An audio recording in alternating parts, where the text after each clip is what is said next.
Hello and welcome, Legion of the Lariat. This is, I still call it a Lariat, a pro wrestling podcast. We are an amazing pro wrestling podcast. Okay, we're pretty good. I'm gonna keep saying that. We really try. We get an A for effort. My name is stevezapf. With me is my tag team partner, Mr. Showtime, Michael Wright. Michael, how you doing today? You know me, Steven. I'm living the dream. Awesome. Well, today we are going to review Double or Nothing and see if AEW doubled down. We are going to review the King and Queen of the Ring, which I feel like everyone agrees needs a shorter name. And of course, we'll look a little bit into TNA, our boys Nick Namath, our boy Joe Hendry, and just kind of look around the wrestling world in general. Real quick, give a shout out to our nonprofit that's Tap Cancer Out.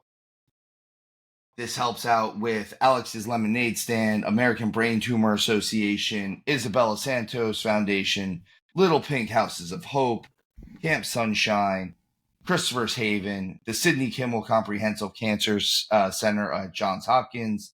That's the longest one, sorry. CureCervicalCancer.org, First Descents, Tom Coughlin's J Fund. This is a very important fund. Link for it will be in our description as always. And I would also like to give a shout out to a couple of friends of the show. Obviously, Coal Mine is a great podcast that if you are listening for something that has a little bit of a flair for pro wrestling, but also just looking for something that goes all over the place, Coal Mine is your place to go. And also Warrior Breed Wrestling. Me and Showtime are probably going to start doing a little bit of commentary for them. So you should probably start listening if you like what you hear with us. Outside of that, Showtime, let's get to the wrestling. We gots to. There's times that don't want to. In just overall wrestling news, I know this is technically WWE news, but Becky Lynch's contract is coming to an end. This has been a matter of controversy, and I don't think it should be so controversial. I think she's probably either already talking about re-signing or is just taking the time away to actually take the time away that she was supposed to take after Mania. I don't think there's a world where she goes to AEW, but you know, money does talk. Who knows? Maybe she wants to be the highest paid female wrestler in the world instead of Mercedes Moné. I don't see her going anywhere. I think she's going to stay. There's a chance. There's always a chance. Money talks. That's how it always works. But I agree with you, Steven. She's built too much of a legacy here. And I don't see WWE not paying her as well. Like, if they came back with peanuts, and I could definitely see her, like, being insulted and walking away. But I don't think WWE is going to do that. They know what they have with her. They've been building her up as a monster. She puts on some of the best women's matches out there. I think she's head and shoulders above every other female talent on the roster except for Rhea. So at the end of the day, I think that they know what's right for business. They'll keep her there, hell or high water. I think if nothing else, even if they just keep her to what she is probably making now as far as what her contract is, I think I wouldn't be surprised if they maybe upped her percentage on how much she makes on merchandise, and that would highly push up her money. Like, hey, we don't have to pay you anymore if we're just giving you a better cut of your merchandise. Which I could see that working out. If she's making 5%, give her 10%, and all of a sudden, realistically, out of everyone that's there, she's probably easily one of the top 10 merch sellers there. Yeah, not just that. I bet you she could use a lighter schedule with everything going on at home. That might be one of the bigger sticking points. That's actually a really big draw for AEW to come in and swoop her in, because she'd be able to take less dates. It wouldn't be on the road as much. But at the end of the day, there's a difference. Obviously, the prestige of WWE is way higher than AEW at this moment. She has already crafted herself a historic Hall of Fame kind of career. No, like she may go to AEW one day, but I think it's more of an Adam Copeland journey.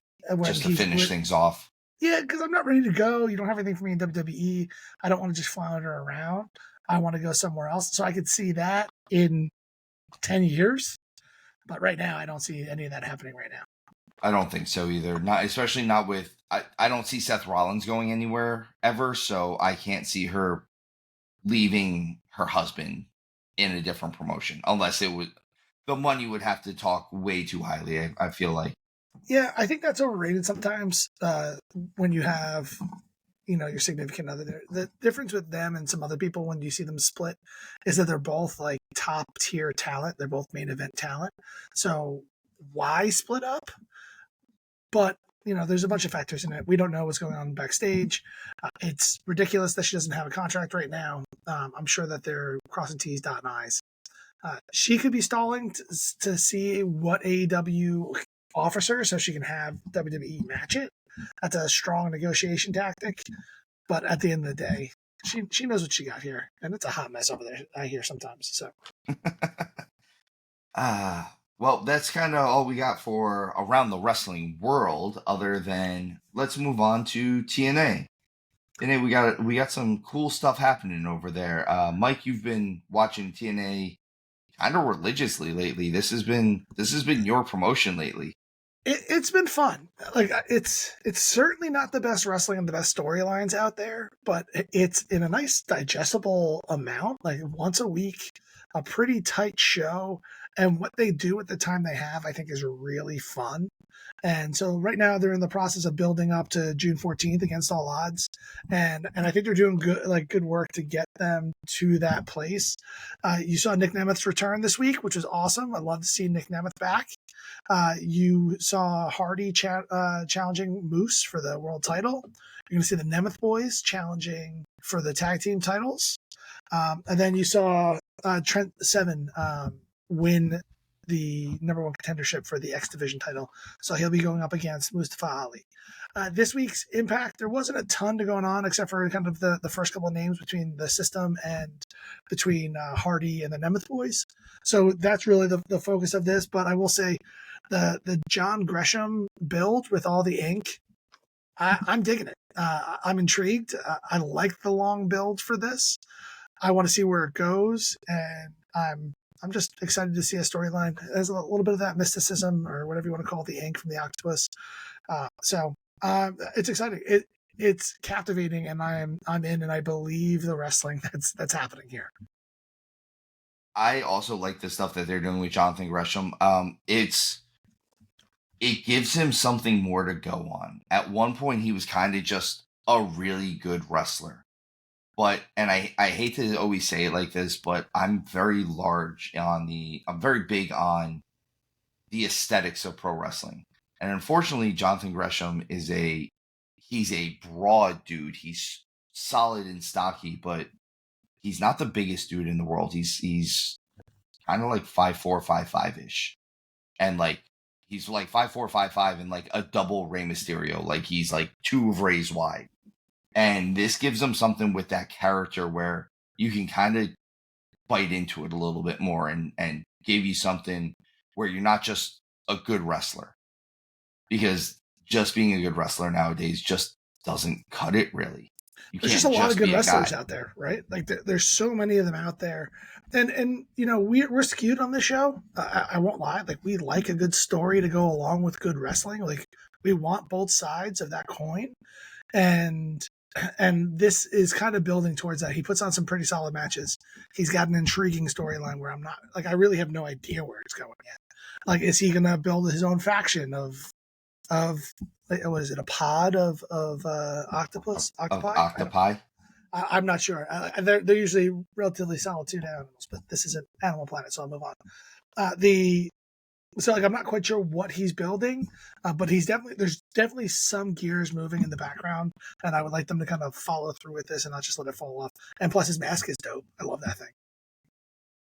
I like the one that he wore, like when he first started calling himself the Octopus in Ring of Honor, and he had he had the big mask. I think he still wears that out to the ring, right? Like he still wears the big mask, and then he takes it off. That big black mask. Yeah, and then he has the smaller mask on underneath. And again, this is something really cool. Like, could it, how you said, is he going to build a faction? Could it be something where, like, even all the people that he's made to spit up the black ink, like now all of a sudden they follow him, because that would be something cool too. Like again, that would be a cool mystical factor that he has. Like everyone that he makes do this is now like one of us. Like bring in the Cthulhu lore and really lean into that darkness and that kind of what's the writer's name? I'm completely blanking on.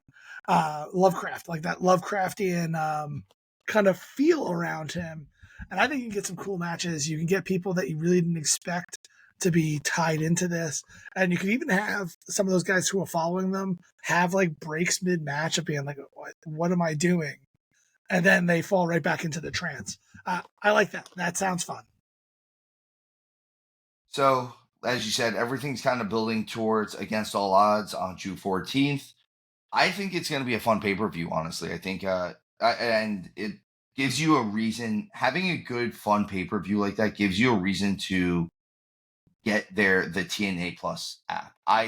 We obviously have access to it.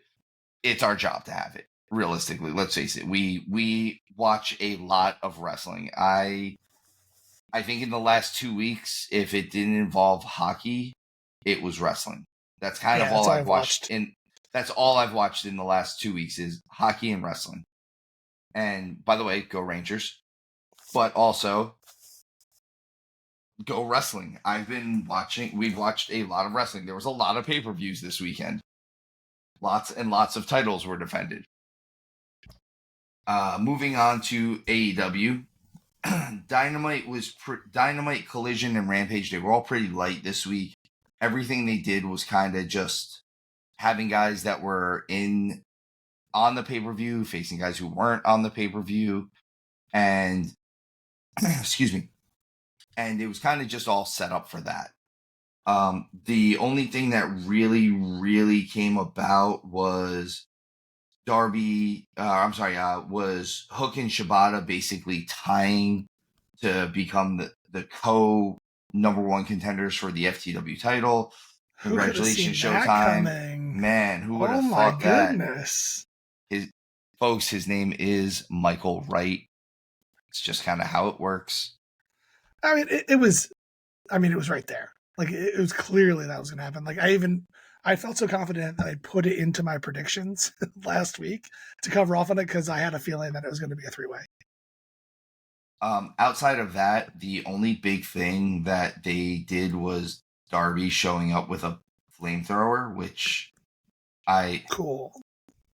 Yeah, I don't know if you could hear that sarcasm, but he was laying it on pretty thick, folks. Here's my thing.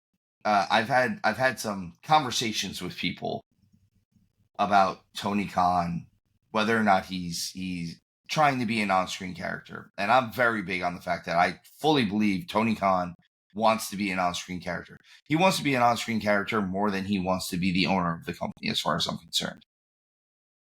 Anyone who tells me he doesn't after this past week with him handing Darby the flamethrower, you're absolutely outside of your mind. Like, he wants to be an on-screen character. I'm sure he was so high on himself after the Bucks beat him up. All of that. I swear I am trying to be nicer on AEW, but these are one of these obvious takes where if you're telling me he doesn't want to do this, you're just wrong at this point. He is trying to be an on-screen character. There is not a world where he's not. But like I said, most of these shows, they were all just build up for Double or Nothing, which, let's get into Double or Nothing. The main card, we are only covering the main card, by the way. We are not covering the countdown. We are only covering the main card on this one. The very first match, their show opener, is Roderick Strong, the international champion, versus Will Ospreay. Well, folks, we both got this one right. We both said Will was going to win this. I still kind of stand by my original theory that I think they should have found a way for Will to not get the title. But it was a nice feel-good moment at the end. We've kind of talked about this match a bit where Showtime, you and I have talked about it off air, obviously. now it's kind of airing it into light. I think part of the issue is Will Ospreay has had such bangers of matches for the last couple months that this match, which was good, did not hold up to his last couple pay-per-view matches, his last couple matches just in general. And I think it wasn't a bad match. It was just not as good as him versus Bryan Danielson, him versus Takeshita. And I think that's really where we're at in the world. Also, I agree with them trying to do something different, but those other matches had no shenanigans. And I think them trying to incorporate the shenanigans in this, though they were trying to do something different than what they have been doing, I don't know if it necessarily worked. Yeah, I had such a high expectation for this match. I feel like Will Ospreay has definitely set the bar a little too high for himself. Now, every time I watch this match, if it's not the best match I've ever seen, it's completely disappointing. If you're not first, you're last. So I say that first before I kind of go into this, because I was actually really excited about this match between Strong and Ospreay. I would like to have seen a lot more backbreakers. I would have liked to see Ospreay wearing any other tights than the ones he was wearing, because those were kind of offensive. They didn't fit right, and I don't know. They looked like they were made out of that material. Remember when we were kids, those gel shoes that girls used to wear? Yes. They were made of the same jelly shoes, or whatever they were called. They were made out of the same material as his tights, and I couldn't get past it for a minute. Normally don't comment on people's ring attire, but he should have been DQ'd there for that. The parts of this really drove me crazy were like, where was the Callis family? When you have one side that has a ton of people around ringside, you're part of a faction. Don Callis is there, but no one else is there to help Will. It didn't make sense to me, and that you should have evened the odds somehow. I would like to have seen that. And I think that might have been able to fix what you're saying around the interference, because then that kind of offsets itself, and then we can focus more on the match. I expected a better wrestling match because I know these guys are very, very talented. I could have seen backstage people saying, "Hey guys, I know you're going to go out there full throttle. If you could not go too full throttle, that you make the rest of the show look like complete garbage, we'd appreciate that. But we can't stop you from going out there and doing your thing." I could have also seen that being a conversation happening in the background, which is why we got what we got. I hope this is not the last time we get this match. I like these two guys in there. I think they have more in them. I would love to see this be higher on the card and a better match overall at the end of the day. So I know I'm nitpicking. That's on me. And so, but just to kind of throw it out there, I also don't think that Ospreay needed to win the title. I would have liked to have seen him win the match via DQ or some other way of not getting the title. Yes, exactly. I didn't want to see him win the title. I think we could have done it without all that. Also, I don't know. I think if maybe they didn't do the shenanigans, I think this match would have been better if this was just a straight wrestling match between the two of them. And I think the shenanigans were done so poorly. I think that's my main issue with this is I'm looking at this and I'm watching them do stuff, and they're trying to do this stuff, and it's just so blatant and bad. They're literally doing things in front of the referee. Yeah. And the ref isn't doing anything about it, and it's killing me. The first thing that they did with where they the spot with Taven running and diving over the top rope, and when they drop and he misses and it drops Ospreay on his head, already had me at a disadvantage for this match. Like I was already just not. I felt like it already put me in a bad mood for the match. So I'm probably gonna go back and rewatch it and try to be a little nicer on it. But as of right now, the fresh eyes that I watched with it for the first time, it was not the best thing that I've ever seen. It's definitely not the best thing I've seen from Will Ospreay. I'd like to see them get a rematch where maybe the Undisputed Kingdom weren't there. That would be cool. Like, we just get those two going at it, and that would be, I think that would be better. Immediately after the match, we have Adam Cole come back out. Wait, hold on a second. Before you move on, I have one or two more things I want to say about this match. First, I want to say is I want people to stop doing the fisherman suplex without hooking their hands or having people kick out of it. It's dumb. You're ruining the move. Stop doing it. But the one thing I liked the most about this match was actually Ospreay's storytelling. I'm digging this. I can't do the move. I can do the move. I don't want to hurt somebody. Oh, I hurt somebody else. Like, I'm an unsafe worker in the ring. And I hurt Danielson. I hurt Strong in this match. Like, I think I like the struggle, the internal struggle he's having. It's the only reason why him being with Don Callis still makes sense. So that aspect of it, I'm really digging, where I can actually see him going heel and start trying to hurt people, where the fans are still over on him. And he kind of comes to grips with, I'm going to hurt somebody no matter what. I might as well just try to do it to win. And I could see that being a cool storyline that can play out really nicely. So I'm in on that kind of storyline stuff. To go back to something that I did like in this match, I like the fact that he started off and he immediately went for that hidden blade right off the bat to try to win the match. I really like that. Like, it was cool that he went running into it and like Roddy ducked it. So if we're talking about the good things in the match, there were some good things in the match. I don't want to completely bash it. It's just, unfortunately, the bad things kind of stuck out in my mind a little bit. It was a great match. It just wasn't his best. And now I feel like we're hypercritical because we expect perfection out of him. And this wasn't it. But it was a great match. It was very good. It was entertaining. It was one of my favorite matches of the night. And they get the feel-good moment of him winning his first title on American soil. So good for Will Ospreay. Thus, probably making this, I think, officially now the number 2 title in the company, I guess, technically, ish. There is no, I don't think there is any main title or yeah, I'm sorry. Anymore. The number 2 title is actually the AEW World Heavyweight title right now. Yeah, they just have titles. They have no ranking anymore. Immediately following the match, Adam Cole came out. Adam Cole, bebe. I know, Showtime, you are not familiar with Adam Cole as much because you are just getting back into the world of wrestling, and he has not really been here for the majority of the time that you have been here. He's been out. I guess he's getting close to being cleared again, or maybe he's not. I don't know. It keeps bouncing around. I think this is one of those fake news situations where they keep telling us one thing, even though it might be the other thing.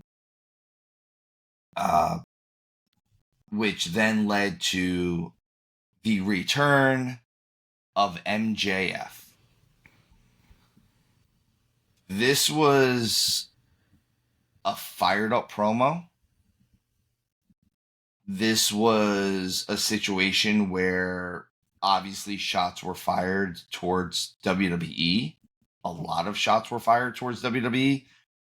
He came out dressed like Triple H. He came out, called out Vince McMahon, like, just straightforward. There were a lot of shots fired at WWE during this pay-per-view, just in general, and I don't know if I always agree with them, but we've said it before, and we'll probably say it again. There's no such thing as bad publicity, right? So maybe that's just where they're going for. I dug this. I know who MJF is. I've seen some of his stuff in the past, but like, my time away was kind of his building MJF himself, as he said. So I'm excited about this. I want to see him come in like a wrecking ball and just absolutely like turn over the apple cart. I think AEW needs somebody like this. I would love to see him go head to head with the Elite, because like I see that really elevating the storyline a bit. Because I feel like, we'll talk about it later, but even the people that they added in with FTR, it felt a little just thrown together, where I can see MJF starting to align with them and go their way, even though he's somewhere between a face and a heel. Like, he's a tweener, definitely. I think he's definitely going to regret that tattoo one day, because whatever that is.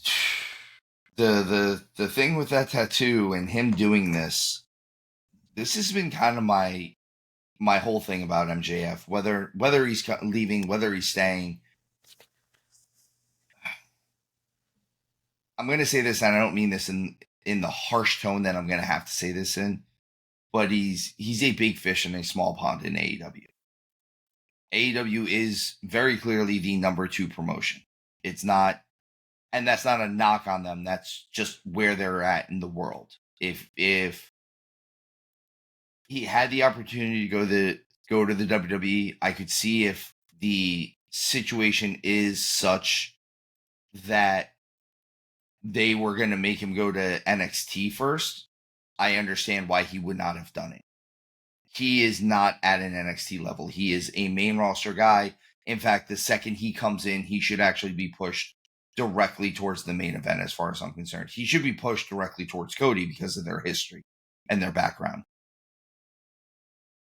I also understand how WWE views things a lot of times, and that's, if you were never on WWE television, our fans don't know you. This is a situation where that is not true. There are certain guys that, regardless of what you think, just because they've never been on WWE television, they are not, like, they are still well known. AJ Styles was that guy, and I think they realized what happened when they had him debut at the Rumble, and he got this huge ovation, and everybody's waiting for him. I think MJF would be a situation like that, where when he debuted, everyone knows who MJF is. And they could have pushed him right into, almost immediately into something with him and Cody, or him and, like, something with, like, him and Randy, and then him and Cody, or something like that. And I think it would have worked. He was perfect for that surprise Royal Rumble entry. Like, there's always one, right? There's always one person you didn't expect to be here, or everyone knew that they were going to be here and they blow up when they do show up. And then you give him a year of upper mid-card stuff to main event. He doesn't need a NXT stop, I agree with you. But they do it with everybody. They even did that with Joe when he got released and they brought him back. So it's just something that they do. I can see him not wanting to do that. I can see that fiery promo coming from him actually having bad negotiations with WWE, of seeing himself in one light and them seeing him in a different light, kind of the stuff you're talking about right now. And that's what fueled some of that fire. And then he's like, I'm not going there. They're a bunch of jerks, or worse language, because he used whatever words he wanted to use in that promo. He used all the words. He used all the words. He used all the words. One of the things, maybe this is why I'm as high on MJF as I am. First of all, I think he puts on phenomenal matches. Showtime, I know he's kind of been gone since you've been back in the fold. Yeah. I know we still have access to some of his older stuff. If you can get a chance, watch some of his older matches. They are very good. His match with Brian Danielson. Sorry, we all know who I'm talking about. He does an hour-long Iron Man match with Danielson, and this is me saying this being 42 years old and having seen a ton of them. It might be the best Iron Man match I've ever seen in my life. It's better than Brett and Shawn, and I know what I'm saying on that one. It is better than that. I think it's still better than Triple H and The Rock. I think it's better than Lesnar and Angle. Like, I'm throwing out names out there, and they still did it better.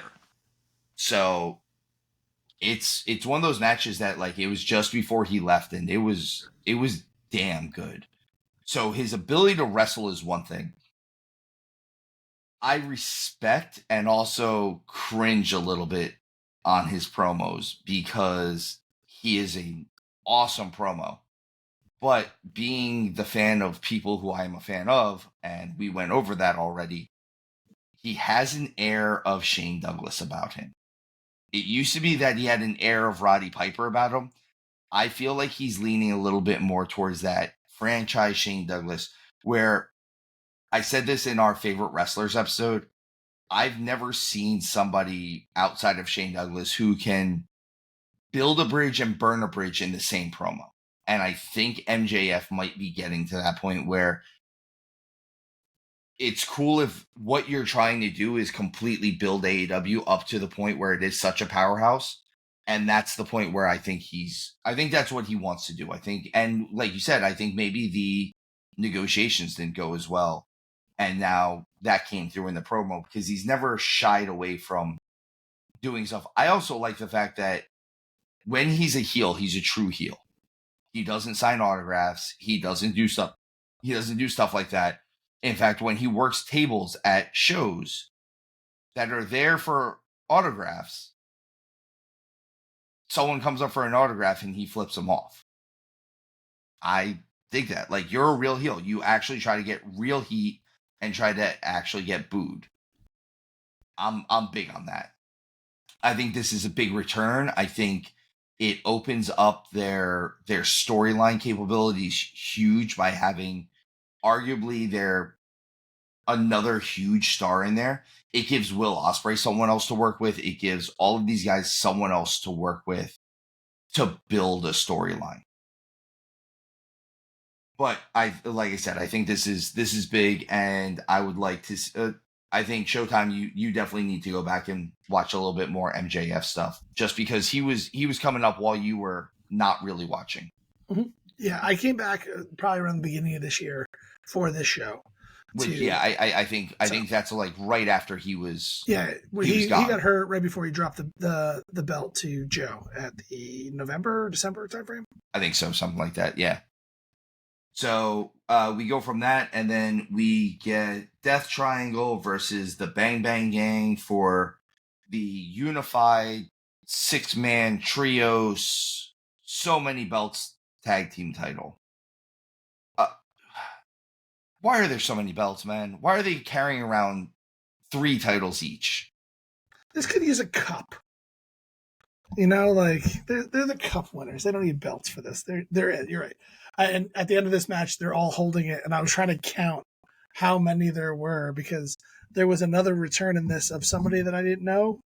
Can you help me out? Who was the person who returned in this match? Juice Robinson. Thank you. So I really like Juice Robinson is actually the member of the Bang Bang Gang that I like the most, and I'm glad he's back. Yeah. He has a really unique look. He cuts a good promo, and he can wrestle. Honestly, he reminds me, especially with the way his look is now, he's got kind of a new school Macho Man thing going on about him. So he was holding 3 of the belts, and I was trying to count because somebody else had 2, and I was like, is there somebody not have one? But it was moving too quickly. I like this match. This match was fine for what it is. I'm not a big fan of 6-man tags. As you guys know, there's just too many people. It's so hard to showcase talent. These guys did a really good job showcasing talent, getting everybody in there, everyone getting their moments in the sun. I was digging I dig their Pax bounce off the rope German. I think that's really impactful. There was something earlier that did Will do a slingshot fisherman that he stalled with. Like the whole point of using the slingshot is to get more impact, not to stop it. So I thought that was really, really impactful with the Germans. Overall, I thought this match was great. I really enjoyed it for what it was. Like it's not something I would go back to, but for a 6-man tag, I thought it was good. And we didn't talk about this on the show last time because this match didn't exist, but we talked offline and we both picked the Bang Bang Gang to win this one. I like this match. The only thing I don't like about this match is the 2 things I don't like about this match. I'm sorry. One is the fact that the Bang Bang Gang is carrying around 9 title belts. If it's a unified title, just carry around 1 belt at this point. There's no reason, or I get even that they're carrying around 2. Like 1 is supposed to be the Ring of Honor title. 1 is supposed to be the AEW title. The 3rd belt they're carrying around was the modified AEW belt that the Acclaim were carrying around. You don't need the modified one. You have the real one and you have the Ring of Honor one. You don't need that 3rd one. That's just like, it's cool. You can keep it on your trophy case. It's fine, guys. The other thing I didn't like about this match, and this goes back to us kind of being fans of him now.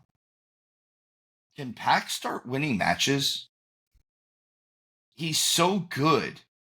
And I actually think he's streamlined his body a little bit more, where his flying stuff is a little bit easier for him now.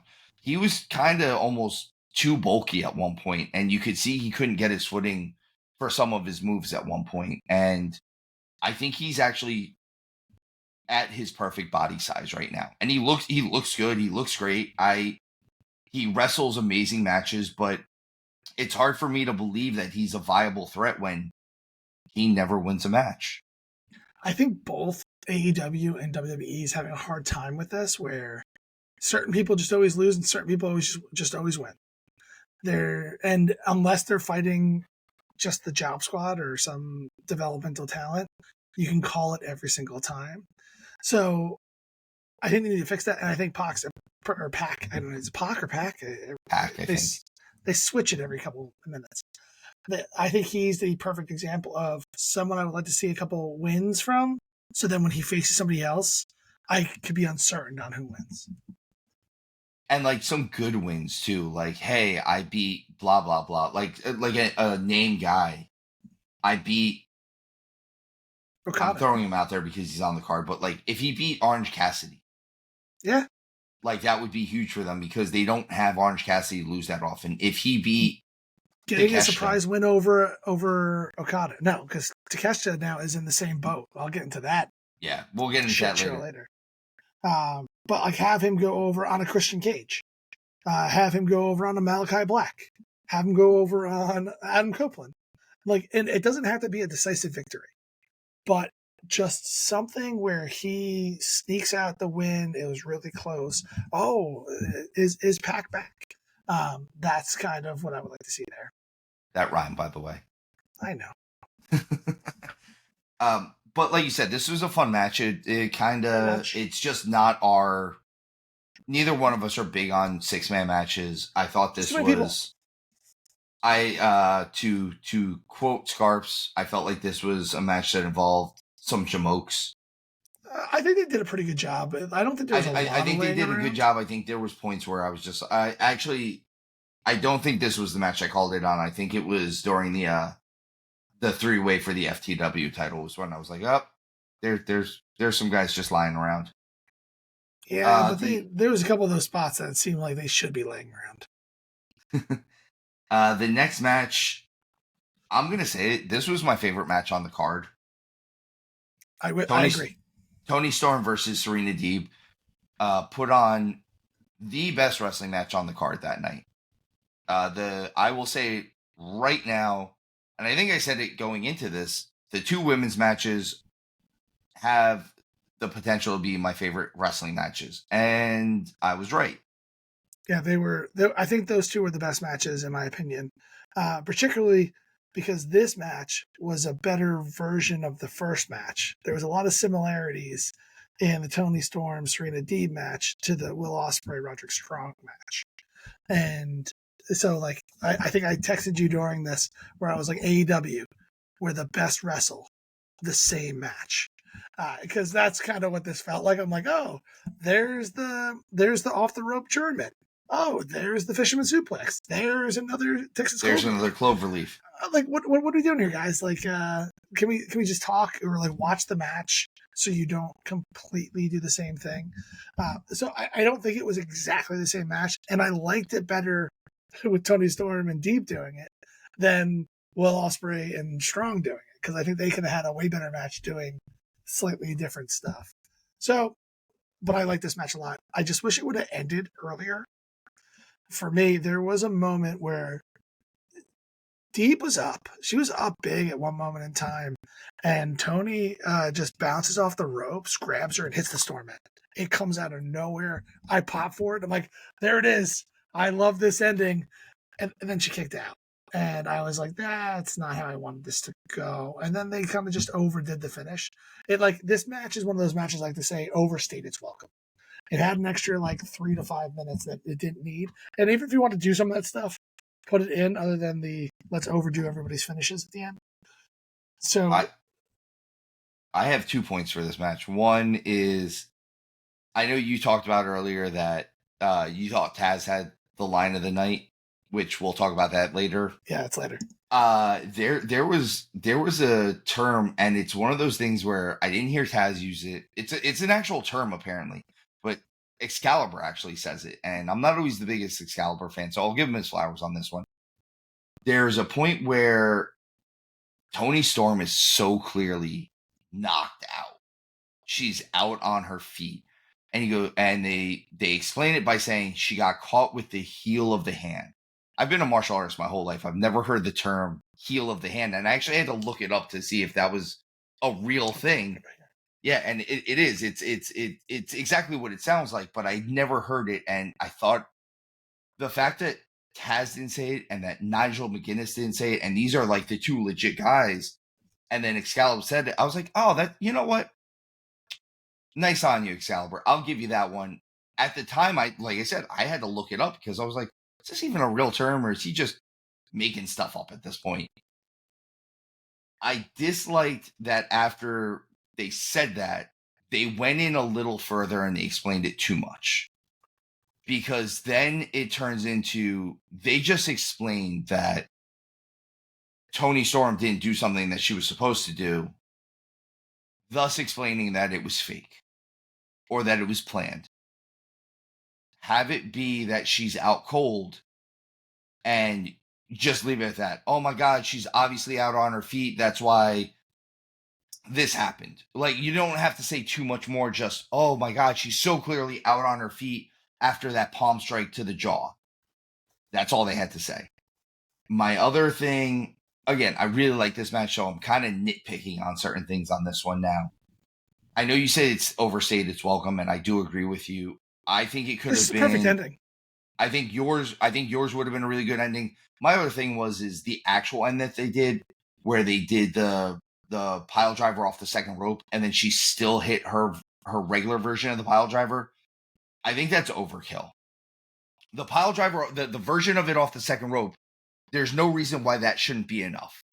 Not to keep saying this term, but by doing it the second time is putting a hat on a hat. So you don't need the second one. I don't really agree with you in this situation. I've thought about it. You said this to me while we were watching it live as well. So this was a rage moment for Toni Storm. This wasn't that she didn't think the one off the second rope was going to put her down. It's she wanted to inflict more pain. I think it's more, if you want to complain about this, complain more about who's the face and who was the heel in this match. Like, was it two faces? Was it two heels? Like, that's where I think your anger should be directed towards, because in this situation, she didn't even go for a pin. She didn't think twice. She's like, I'm going to spike this bitch again. And that's what she did. And in that moment, I was like, oh, this is cool. And I'm with you. I don't think it took anything away from the Storm's end. I don't think it takes anything away from the impact of that move. It gives her a little bit more grit to her. But I think it's more a problem with the storytelling than actually hurting the move or putting a hat in a hat, as you say. Which is kind of AEW's issue, is they don't clearly define faces and heels well enough. And anyone who says you don't need to define a face and a heel, I don't agree with that. Like, you need a face, you need a heel, you need someone to cheer, you need someone to boo. This isn't other sports. This isn't, well, I have my favorite team because he's my local team. No, that's not what this is. This is pro wrestling. Pro wrestling, you need a little bit more definition and crowbar into the situation. Not the wrestler, but the actual item of. But like you said, this is my favorite match of the night. I really enjoyed this going down. I love Toni Storm. The more so for everyone listening, I didn't watch any AEW really before coming back into this. And I think she is my favorite of everyone that I've worked. I love her gimmick. I love her her style in the ring. I really like a lot that she has going for her, and I hope she continues on a good storyline and a good title run here, because I think she does a lot for this division and is someone who kind of really stands out. And just to throw on a little bit more what you just said about face and heel kind of stuff, I don't know if you don't always need a face or a heel. Like, there are tweeners, and that's cool. It just needs to be clearly defined. Like, we talk about this. It's the rules that you put in place to suspend disbelief, right? And we talked about this. I don't know if we talked about this on the show or behind the scenes. Like, when you're watching a Marvel movie, they do things that can't happen in real life. It's a movie. I get it. Captain America. We don't inject a serum into somebody. He turns into a skinny little dweeb and turns into this big hulking guy. But if one day he just starts flying, you're going to be like, this isn't in the parameters that we set. Captain America can't fly. It's the same thing as kind of what you're saying here. We have good guys, we have bad guys, we have in between guys. That's how it's been set up for me. And if I have someone who I believe is a face do something that they wouldn't do, you pull me out of it because now they're not being true to themselves unless they're going full heel turn, and that's different. Now that's changing the dynamic. So that's kind of, I think, a better way to kind of just paint what you. Well, and I feel like almost I'm agreeing with you in this sense. Is Toni Storm is a prime example. She going into this match, the fans are cheering her. She is the face, even though Serena Deeb is getting this sympathetic storyline going in. She's actually got the face storyline going in. But last match Toni Storm had, she was a heel. And the match before that, she was a heel. And nothing really changed about what she was doing other than the fact that they just wanted to boo Serena Deeb. And it's it's a situation where I also understand heels, if they are good enough, will start getting cheered. Mm-hmm. A prime example is always The Rock. The Rock was a heel. The Rock is a heel. The Rock, everything he did was still heelish. It just so happened that it was so good that it got over the fans. Austin, most of his stuff was heel stuff. It just so happened that he also never backed down from a fight. He's also anti-hero. He's an anti-hero. It comes into that where if we could start defining Toni Storm as almost like an anti-hero at this point, I think I'd go along a little bit more along the lines of what we need, or like you said, a tweener, but she's not a real tweener. She's so chew on this. She has the perfect storyline for what we're talking about here. She is the classic actress. She has that like air of sophistication and that I'm above all of my legions of fans. Please kiss my feet. But in those situations, she has legions of fans that are willing to kiss her feet. So she is set up for being a little dastardly and still be cheered by her adoring public. And so I think that she does have a little bit of nuance, but particularly the person she's fighting needs to be one or the other. like they both can't be wishy-washy on both sides, and I felt like that's what we got here. But again, nitpicking. My favorite match of the night. I loved it. It was really good. Better than when Roger Strong and Will Ospreay wrestled the same match earlier. I also think that all of this is still just leading into her versus Mariah May. That's a build. I think that's going to be a longer build than we're giving it credit to, though. I think it is going to be a longer build. I think I wouldn't be surprised if we get that all the way through to the end of the year, maybe even, or like maybe next Wembley, least, not this one, but the next one. Or at least when she does turn on her, it's going to be at Wembley, and we might not see anything from it until well after Wembley. Like it might be, hey, she cost her the belt at Wembley because that's when Mariah May is turning on her. And then she's gone for a little bit because injured, whether shoot or work or whatever it is. And we don't see it pick back up. If Wembley's in August, we don't see it pick back up until October. I think you're going jealousy angle here.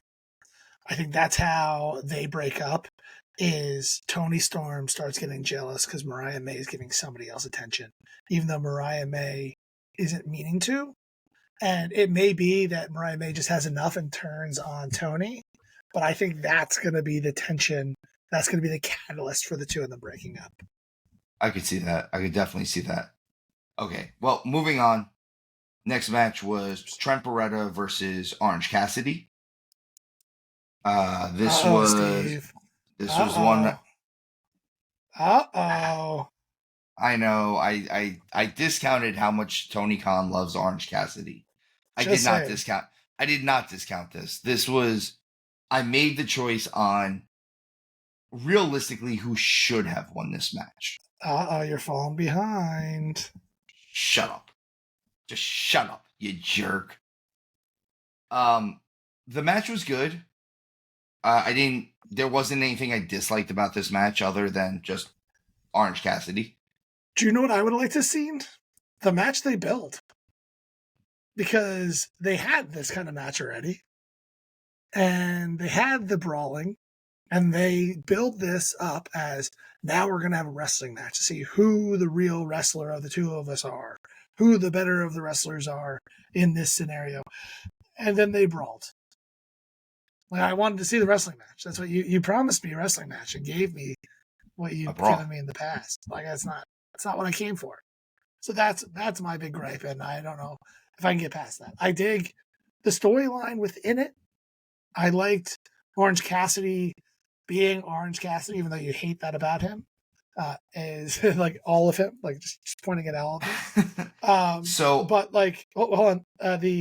I like the fact that he was not letting Trent change who Orange Cassidy was, and him standing by those laurels, putting his hands in the pocket, even though I don't like that spot. But in this moment, it was more impactful. But it was him standing his ground this time, not necessarily doing it because he didn't care. He was doing it because he wasn't going to change who he was. I dug all that stuff. So good. You can say your thing. I'm going to give Orange Cassidy some flowers on this one. It's weird, I know. He deserves it. I like that he tried to tell a story right off the bat, and that was coming out with the darker gear on, the black shirt, the fully black glasses. I actually like all of that. So I'm going to give him that much credit on that one. The match itself, again, though not being what they were trying to bill it as, which I do agree with you, I'd rather have gotten a wrestling match. I would have loved to see if they, I don't know, locked up to start off with. I know it's a weird concept in a wrestling match to lock up and use a wrestling hold. I wouldn't have minded the punches not working and then going into a tie-up. But they just didn't do any wrestling until like the last move. There's things that happened, and it definitely happened in this match. I think it happened in another match too, but this was the first match that I saw it happen in, so that's why I'm going to bring it up for this match. It happens. This is a very indie-rific thing to do, and I saw it. It's while they're exchanging the punches, or they do the double leg to the mount with the punches. Instead of hitting the guy in just a safe place that's by the head, like actually by the head, they throw the punches and they hit him in the shoulder. Stop doing that, guys. I'm giving you free advice. I'm giving you free advice. Hit in that safe spot by the neck. Hit close to where the mouth is. Do something. Stop punching the guy in the damn shoulder. It doesn't look real, and there's no reason why that should work. And realistically, if it was me, I'd stop covering up and I'd probably punch you back I might clock you for real at one point. It's just, again, guys, if any wrestlers out there are listening, I'm giving you free advice. It looks fake and it looks bad. Though I did like selling of the throat, like where he got hit in the throat a couple times, and you had Orange Cassidy like horse coughing, and like that I thought built and helped this and made that feel more real. So I like stuff like that. That's actually literally the exact opposite of what I was just saying. So that's the thing. They did some things during this match that I really liked. They did some things in this match that I really didn't like. I am staying somewhat objective, though I am not a huge Orange Cassidy fan. I would love to see them actually do something with Trent Beretta. I've been saying that for years. I know he got injured for a little bit. He has a good look. He looks like an athlete. He looks like a man.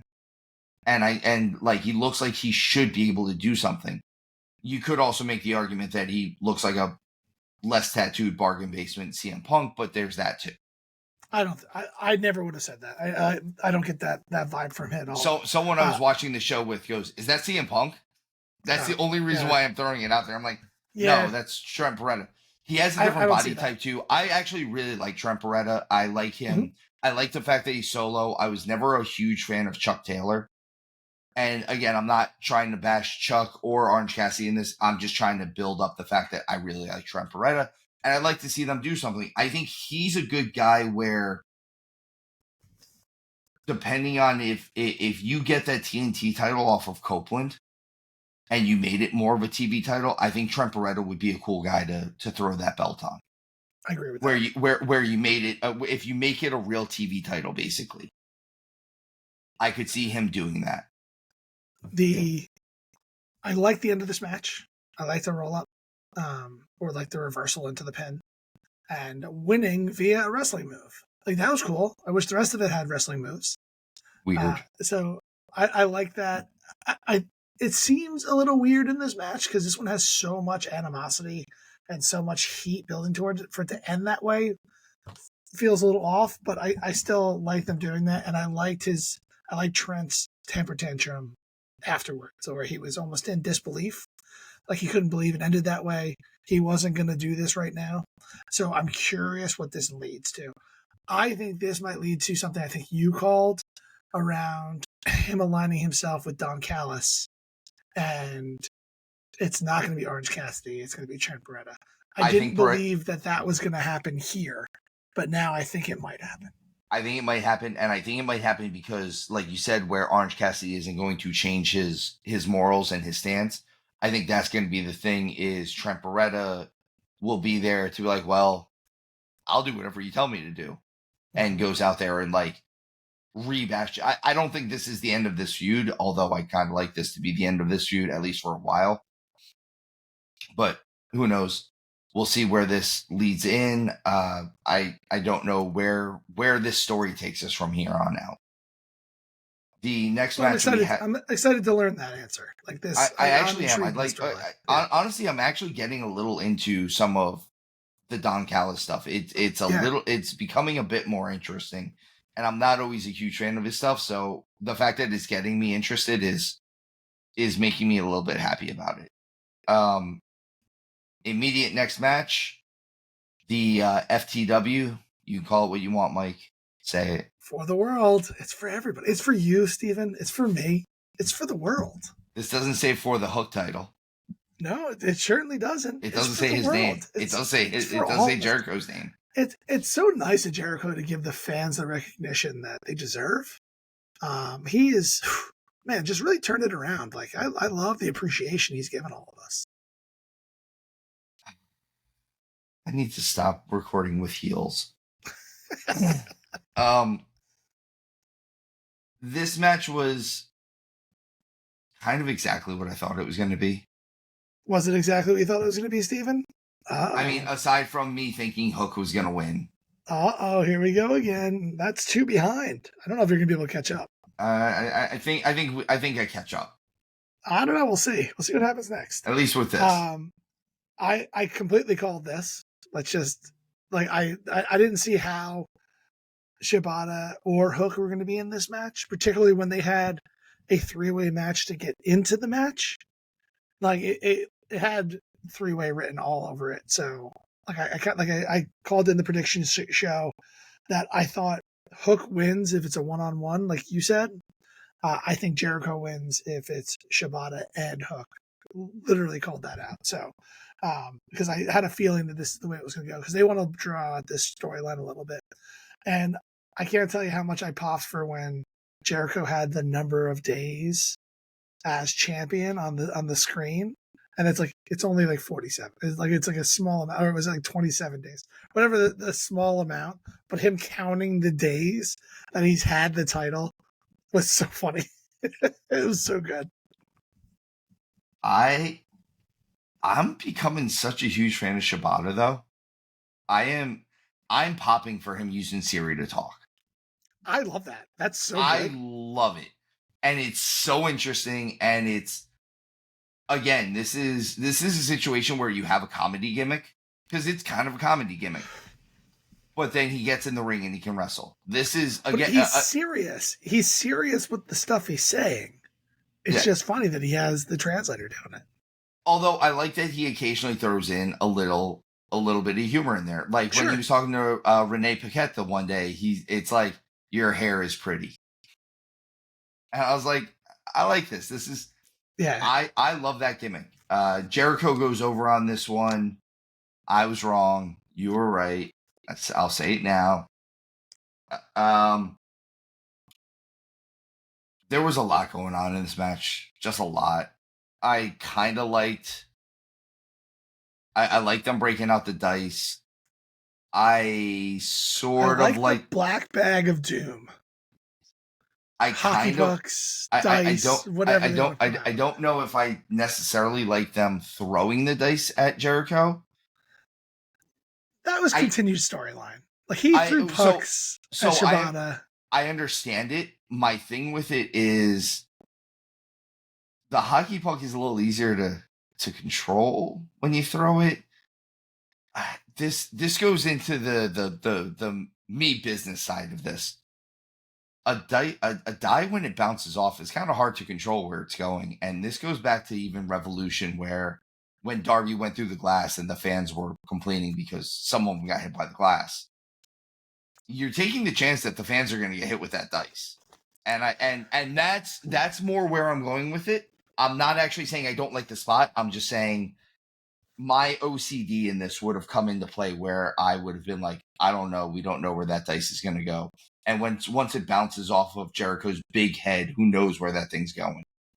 You're not wrong. I'm not saying you're right, but you're not wrong.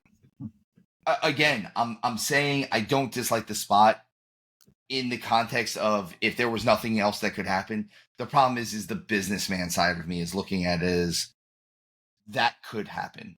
And I know she didn't disagree with me when I said Jericho's big head. Yeah, I mean, he's got a big dome. He does. I don't even mean ego wise. He has a larger than normal size head.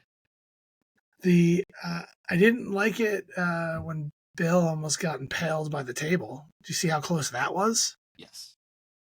That like the legs came through the table, and he was here. He lands here.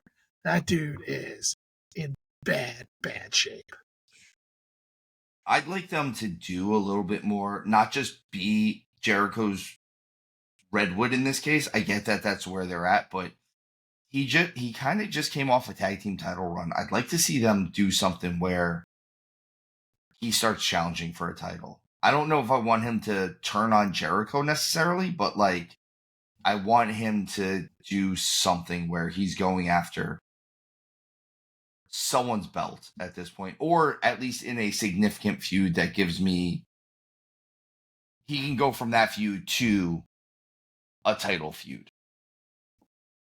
You could see him going up against Shibata coming up, and like they kind of set that I could up. see that. I could see him and Shibata going at it for a little while, and the winner of that, or however they do it, goes after Copeland. I could definitely see that, or goes after Ospreay. Realistically, I think we'd get good matches for that. Mm-hmm. So Jericho again takes this. If I was willing to change my mind, I would have gone with you, but you were correct. Jericho wins in a 3-way match. The next match, this is where we were we were wrong going into the match. This was not an IWGP World Title match. This was a title eliminator. You changed your mind on this one because it was a title eliminator. Folks, I called Steve and I told him I changed my pick. I'm a man of my word. I wasn't wrong about this. AEW was wrong about this. So I'm not taking any of that heat because it makes absolutely no sense what they did in this match. No sense whatsoever. But don't make an eliminator if he's going to lose it. Like these eliminators never work at this point in time. Give me number one contendership matches. They'll be better because at least somebody will win that and get a shot at the title. I get how you don't want Mox to get beat, but they did everything that they should have to be able to beat him. They completely took his arm out, and so instead of Takeshita beating a one-armed Mox beat him with one arm tied around his back, and it completely buried him, and I'm not very happy about it, and I give it a big old boo. Takeshita deserved better than this. So here's the thing is I'm not disagreeing with anything you said. But when you called me and told me that this was an eliminator match and you said you were changing your mind, what happened was my exact words. they're still not going to have Moxley lose this match. But that wasn't. But I True, believe his arm had not been injured yet. Yeah, but that's what my also point. everything that they did for this match is exactly what I said. There is a point. I fully believe that this is the issue with Moxley having creative control of his character. Boo. Because he's cool. Because he does death jitsu. He doesn't do death jitsu. He doesn't really do jujitsu that well. Again, I refuse to believe that Jon Moxley is as tough as he says he is when there's a video floating around of him getting tapped out by a novice jujitsu guy who works at Walmart. It's just where I'm at in the world. That stuff doesn't bother me that much. I just really don't like the way that they buried Takeshita here. So Takeshita, I know I'm butchering his name. I have a hard time with that one. I'm sorry, but he goes toe to toe with Will Ospreay two shows ago, 2 pay-per-views ago, and takes him to the limit. Someone who seems unstoppable right now, and then gets beat by one-armed Moxley. Like, you set it up. Will Ospreay, a healthy Will Ospreay. Say, like, point that out. Not an injured Will Ospreay. This was a healthy Ospreay. And then I don't know if you got this, Steven, but he didn't wrestle his normal match. All he did was work the arm. So that whole time he's working the arm. Fine, because he's going to win this match. And you're going to give me a reason to want to watch part 2. Nothing about this match as an eliminator match had got me to be like, I can't wait to see them fight again. And it's like, even like halfway through this match, I'm like, I kind of hope I'm wrong, because I'm not interested in seeing this at Forbidden Door. Yes. Because that's what I was assuming, that he would win this, go to Forbidden Door, and then you had made a really good point that that if you have Moxley, you have Takeshita, and then you have somebody from New Japan all fighting for this title. So there's almost like an AEW guy, an in-between guy, and a New Japan guy. And that would have been a really exciting match for me. And this just didn't do it. And then Takeshita listening to Don Callis and getting weapons for no reason at all doesn't help him win it. Like, if he can get disqualified in this match. So he goes and almost gets disqualified, loses because of it. Makes Don Callis look bad too. I don't know. I just didn't like anything about this. All this match did was bury Takeshita. And I like Takeshita. Yeah, like, I want him to do great things. My thing with Takeshita is he has a look. He can wrestle. He's 6'4", they said. What, 240? He has all the things that you need, including having Don Callis as your mouthpiece when maybe English isn't your strongest thing.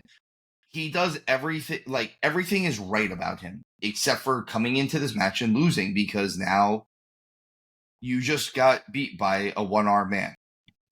AEW, stop burying Takeshita. Stop it. Don't make me rub your nose in it.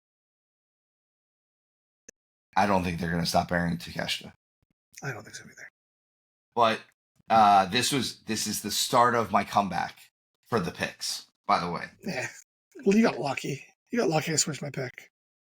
I didn't even have to admit it. I could have called you a liar, but I have integrity, unlike some people around here. Who else is here that doesn't have integrity? You know what I mean. He's not even here right now. You can't make fun of him. We enjoy the tier in person. I wasn't even talking about him. All right. The next match is the TNT title barbed wire steel cage. Lots of blood match. I don't understand the point of the barbed wire if I can't climb out. Because they made it abundantly clear. You can only win this steel cage match when every other steel cage match has a third way of winning, by pinning and submission. They made it clear that you can't escape. Then what's the need for the barbed wire up top? Tell me why. So that you can't climb over it, I guess, to like run away. Even though that's not a way to get out of the match. I have a lot of issues with this match. I have a lot. All right. A lot of it just comes down to full-on production of this match. This match first of all, it's hard to make me believe, excuse me, that the cage is going to keep them in the ring when at one point they hit the ropes and the cage separated from the damn ring. Like it, and I don't mean like a little separation. Like I get it. Oh, the cage moved a little. No, the cage moved far enough away from the apron of the ring where both of those full-size men could have slid through it. My other thing was us trying to justify the cage door breaking open because of the strength of Malachi Black's kick. I get it, but it also looked like a shit kick. And one way or another, like, it almost looked like that door wasn't supposed to break open. And I don't mean that in the sense that, like, oh, the lock was so strong it shouldn't have broken. No, I mean, like, the door wasn't supposed to come open at that point, and they were working. And now they're shooting from the hip. There was a lot of things going on here. I will give this one saving grace. When the House of Black came out and stood next to Copeland, I actually thought they were going that route. And then when they turned on, when they faked the fake, I really liked the fake. It. All around, though, I thought this match was kind of exactly what I thought it was going to be. I thought there was going to be a lot of blood. I thought there was going to be a lot of rubber tip barbed wire, which there was. I thought that we were going to get Brood Edge, Brood Copeland, whatever you want to call it. And it was a nice twist that they threw Gangrel out there. Gangrel! I love it. Comes out from under the ring. That was the best part of this match. That saved this match for me.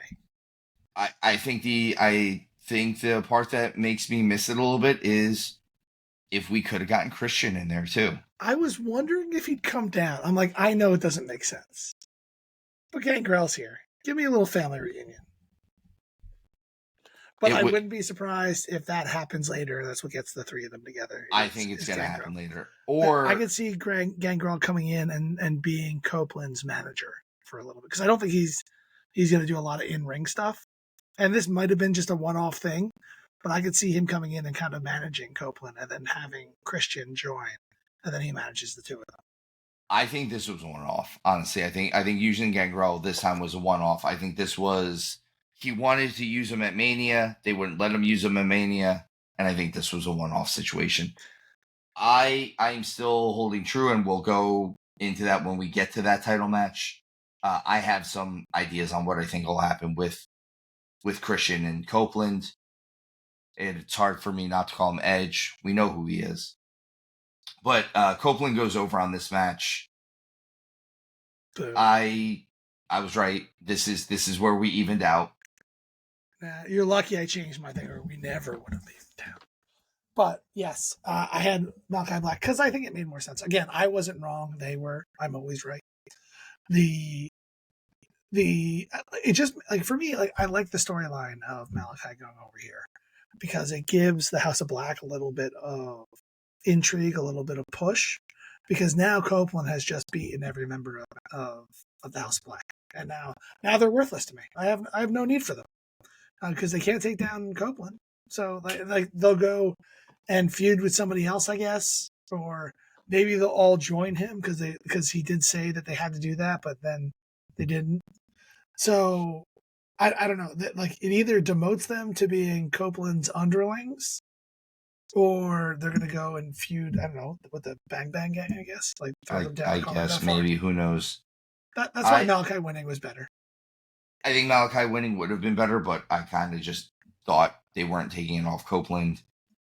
But, like, to be fair, a TNT title, a TV title, is the one that's supposed to change hands more often than anything else.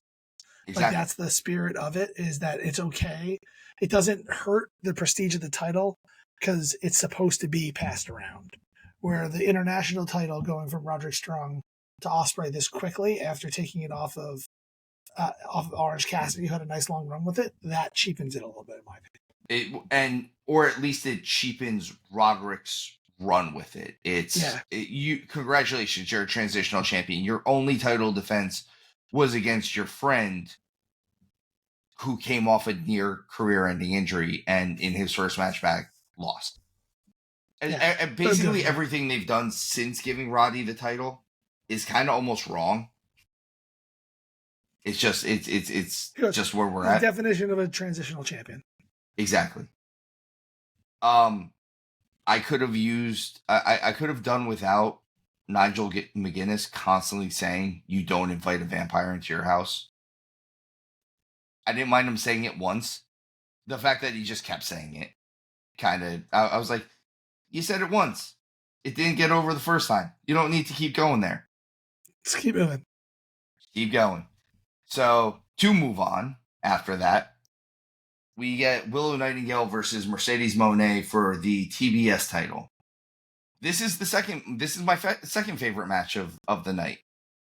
I thought this was a really good match. I thought they did a lot of really good stuff with this.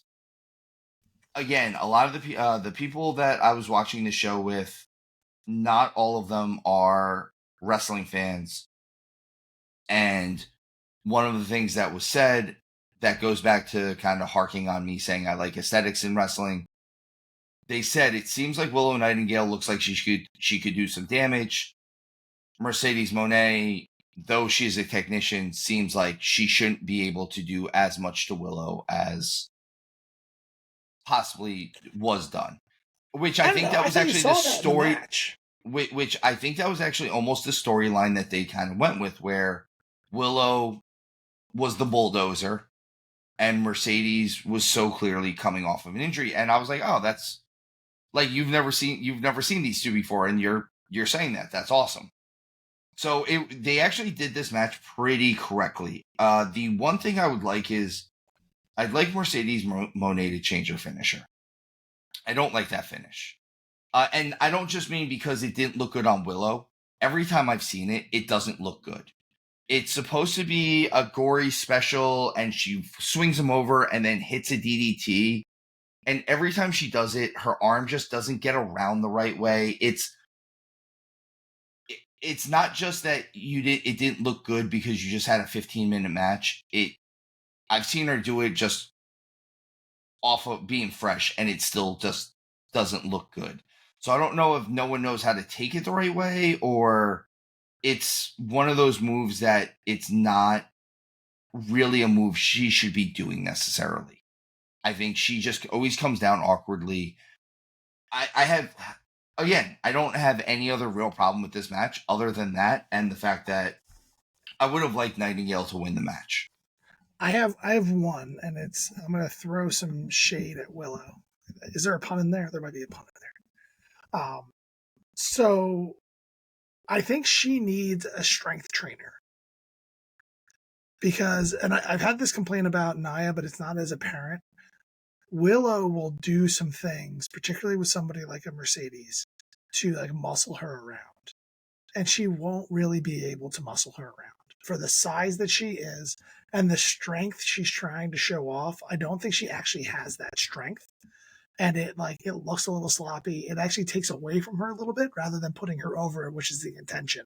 Has the opposite intent.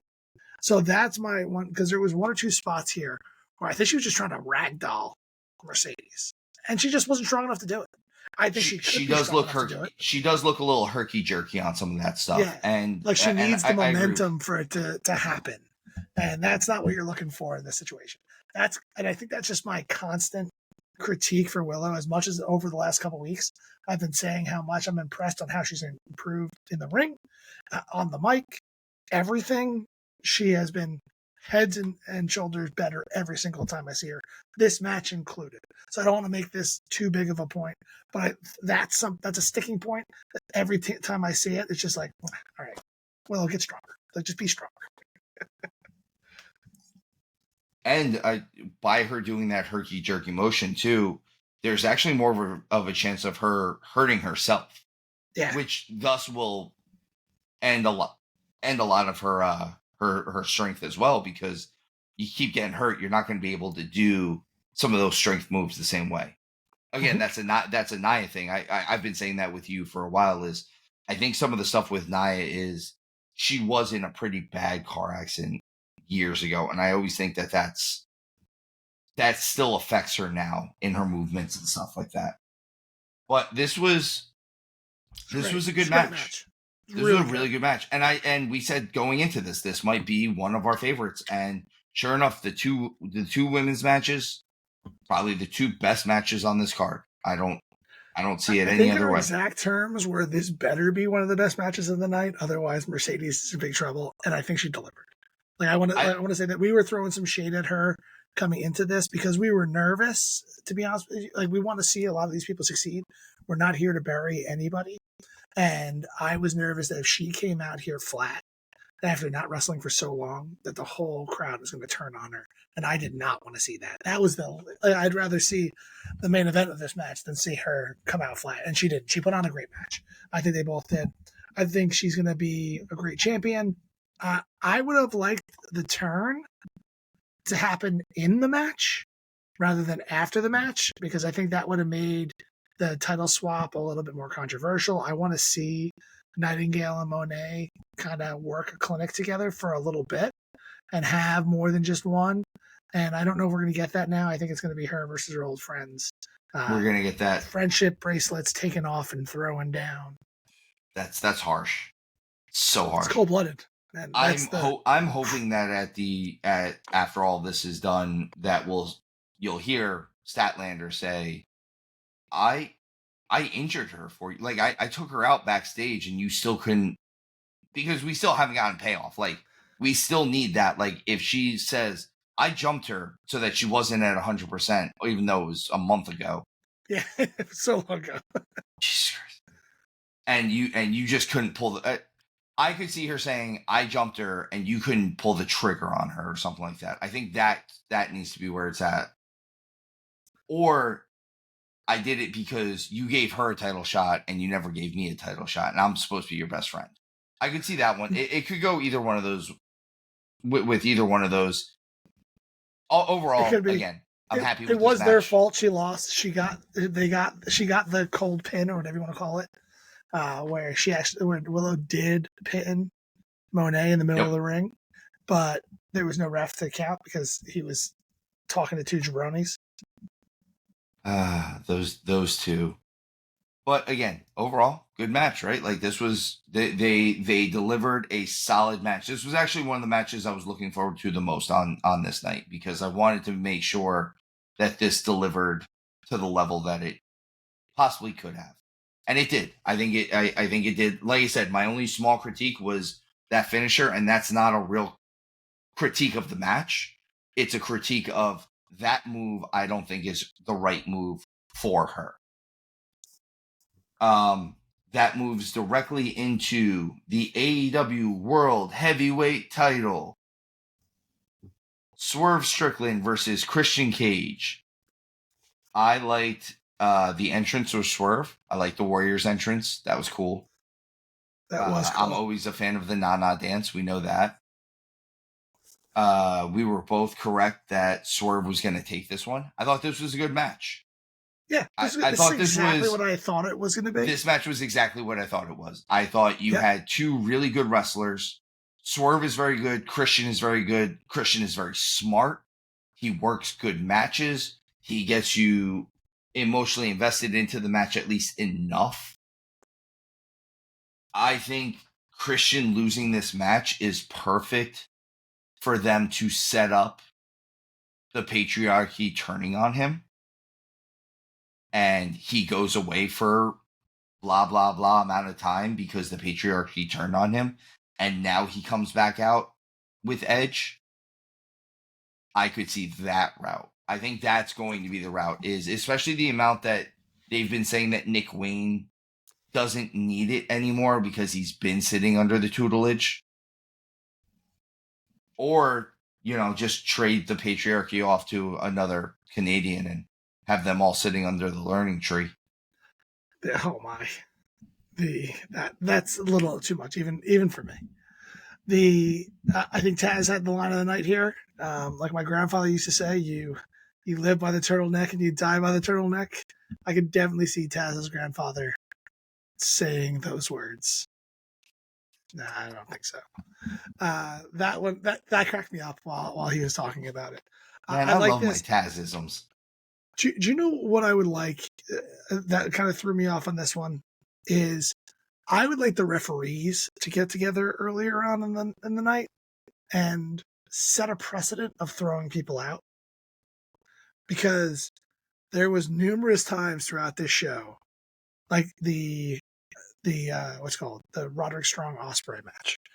It would have been great if you could have set up throwing them out earlier on to kind of set up the tone that we're not gonna allow outside interference. Like I understand how it works in the FTW one because there's no rules in that, and having outside interference in other places, or when the refs don't see it, where he clearly did see it earlier on, where it didn't seem so off that the referees let so much happen earlier on. But in this match, it's too much, you guys. Not Prince Nana, you have to go, because all you're doing is holding your person's world title in your hands. Like it just doesn't jive with the rest of the show and the rest of the stuff that they do. So I've been trying to be gentler on AEW. My biggest knock on AEW, I feel like, has been rule keeping, right? Like rules. You don't follow rules. And that falls under the referees. The referees. The referees. You were there. I also don't like the fact that it seems like some of these refs are trying to get themselves over. And I'm fine with it. If they are trying to get themselves over, lay down the law. Well, see, that's the thing, is that's the stuff I would like, but like some of the stuff that they do, and the female referee, Aubrey Edwards, is a prime example of this. Some of the stuff she does, it's so overly animated that you're clearly trying to get yourself over. You're not trying to get the match over. You're trying to get yourself over. You're making a stupid face. You're doing this. You're doing that. It's clownish. You're the adult in the ring at the end of the day. I don't know if I mind it so much. In all, like I like when the ref is kind of in the thick of things. I like it when they're in the thick of things. I'm not disagreeing that. I like it when they're in the thick of things, and I like a 2 count, and it's a super animated 2 count. Like you shoot the arm up, like it's 2. I like stuff like that, but that's not what's happening, and a lot of them are doing. Again, it's clownish. I think that's my issue. You are supposed to be the official in the ring, and if you are doing something because it's so exciting, and you get 1, 2, oh my god, the shoulder came up, and you do you show that it was an inch off, and you throw the 2 up, and you're showing everyone, that's you telling the crowd what happened. That's not me making a stupid face at the end of the day. And I think that's my issue with it, is they're doing a lot of that, and they're not following. Again, there's no precedent, like you said. There's no, hey, these are the rules. This is this. I listened to a podcast recently. It was Rene Dupree's podcast. And Rene Dupree has kind of a reputation for being outside of his mind. But he said something very, very interesting. And he said, you guys want to be a sport related. You want to be the sportier brand of pro wrestling. You want to be the athletic. We're focusing on sport of it. Okay, well, then you have to establish rules. And I feel like the rules just don't get established. You said, you want to be like Japanese wrestling. Okay, well, then you do a 10 count on the mat. You do a 20 count on the floor. 10 on the mat, 20 on the floor. And you stick to it. And if the wrestler can't follow through with it, screw it. You screwed up the match, bud. You screwed up the match. The painfully slow 10 count on the outside with the 1. Keep waiting. Keep waiting. Keep waiting. Keep waiting. 2, I also cut that waiting short because I didn't want to waste that much time on the podcast. It was like I was listening to the counts where it was so long before you got a 2 count. I was like, why even count, man? Just give it up. Like, no one believes it. And just they don't start it right away. Yeah. And no one goes in and breaks a count. They do when it's like a 40 count. There was a few of them. I think in this match, there was 2 or 3 of them. So I think Christian did break a count. I think Swerve broke a count. Yeah. Again, those 2 guys breaking the count actually doesn't surprise me. But yeah, again, I'm going to throw this one out there. When was the last time you saw Moxley go in there and break a count? But I And love he's what out you're on the saying. ring for 5 minutes, outside of the ring for 5 minutes. Have the same cadence. It's make it a 20 count on the outside and make it 2 actual seconds in between each one. So you go Yeah. 1,000, 2 1,000, 2, and figure out the rest of it because there should be some rules involved. Well, and I even understand the idea, like, hey, every ref has their own cadence, even. It's like the strike zone in baseball. Yeah, well, that like, yeah, just like that. But think about, like, the way us growing up, the way Earl Hebner did a 2 count or a 3 count for a pin was different than the way maybe like Joey Morello would, or the way so and so would. Charles Wright, Charles Robinson. I'm sorry, Charles Wright is the Godfather. Charles Robinson, Little Nate, counts differently than I always forget the NWO referee, Nick Patrick. That was Nick Patrick. And it's funny because I know the names of these referees because that was their distinguishing quality, was they had their own refereeing style, in the sense that it's the same as other sports. If you watch a certain group of referees in a football game, so these 6 guys ref a football game differently than these other 6 guys that are together all the time. It's the same type of thing. So having a small variation in your cadence is one thing. Having two referees referee a match with a completely different rule set, completely different, like, and they're both just regular wrestling matches, that's where the suspension of disbelief leaves me, because why is there no count? Why did they not start counting for 40 seconds and now they're 1? I'm going to hit 2 by the time I get to the end of the end of this show, basically. Yeah. But like this match, at the end of the day, I know we're throwing a lot of shade at the refs. This match was good. It's exactly what we thought it was. They're using Christian Cage to put Strickland over. I don't like the fact that this was not the real main event. I understand why it's not in a like a wrestling standpoint, and like how much energy and effort goes into this next match. But I don't think they've done a good enough job. And this is not Swerve. I think Swerve's done everything he's supposed to be doing. I don't think AEW's been doing enough to elevate him in the eyes of everybody else. I think everything is overshadowing him right now, and he deserves better. And I almost want to take the title off him because they're not doing him any favors.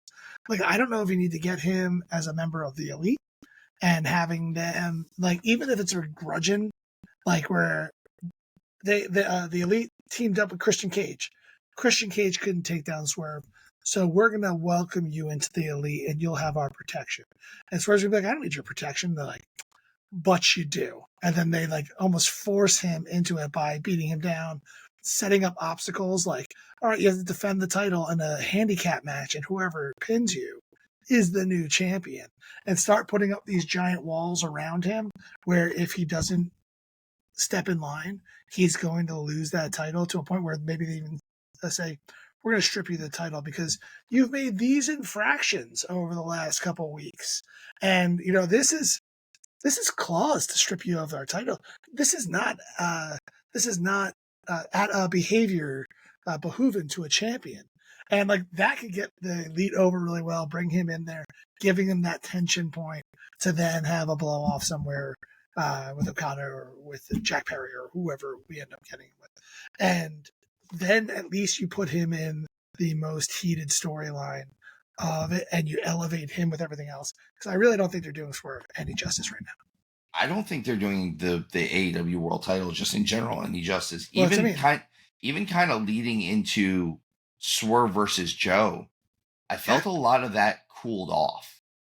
I called him the third wheel when it was Hangman, Swerve, and Joe. Like, even then, like, Joe felt like the third wheel. He just happened to be the champion. Exactly. And like now that Swerve is the champion, like, it almost feels like, hey, we had to do this because this was what we should do. And also, like, we wanted to get history out of the way by having the first black heavyweight champion of the company. Check. But at the same time, like, since he's come out, he didn't have to have, like, some of these matches that he had. He didn't need to have a banger of a match with Kyle Fletcher. He could have had a 7-minute match that was good, that showed some of the things that Fletcher could have done. But you're the world champion, man. You need to beat people. Put him over. He's supposed to be the most fearsome person. Hey, Fletcher catches you with some surprise stuff that you didn't expect because he's a young kid. But the majority of this 7-minute match is 4.5 minutes of you being the world champion and winning. So a lot of people had a problem with the way they were building the Danielson match versus Ospreay when they're like, this is the battle for the best wrestler, right? And because I heard a lot of people say, your best wrestler is your world champion. I said it. Now, which I disagree with, because I don't think at the time Joe was the champion. Joe's not the best wrestler. What he is, he's a dude that can go into a fight and kick anybody's ass, but he's not necessarily a wrestler. He's more of a brawler. He's a big hitter. Now, you can take the most skilled technician and put him up against Joe, and getting punched in the face twice or headbutted twice or muscle busted once, and you can crumble. And I believe that, but that doesn't make him the best wrestler. But it makes him world champion worthy.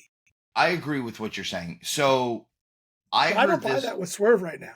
I don't believe that you put him in there with anybody and he'll beat them, because I watched him with the developmental talent go 15 minutes in a match. Oh, actually, that was Joe. They did it to Joe, I think, where he had a developmental talent match, and he went 15 minutes. And it's like, why are we doing this? You just squash the kid and move on. That's what I'm saying. I heard this is a promoter that we both know said this once, and it has stuck with me for 20 years. That's how long that this was a Phoenix Championship Wrestling thing. That the ideal that he has always had is that your world champion should either be the best wrestler that you have in the company, or the guy that you are portraying as the toughest guy in the company. That's kind of what you just said, though, about Joe. Yep. Joe might not be necessarily, though he's been the Samoan submission machine and stuff like that. Sure. And he has technical skill. I'm not taking that away from Joe, but not at all. But if you put him in a room with 10 guys, there's a good chance that Joe is the toughest guy in that room. Agreed. A very good chance. But he may not be the best wrestler in that room. He might not be the best wrestler. Brian Danielson might be the best wrestler in that room, But like you said, if he hits you with 2 headbutts to the bridge of the nose, you might not get up for a 3 count. Yeah. I believe that. And that's the thing on your head once. I believe that. You hit a muscle buster, and hey, why were you able to hit the Cochina clutch? Well, because I hit you with a muscle buster first, and now I'm a giant Samoan dude, and I'm choking you out.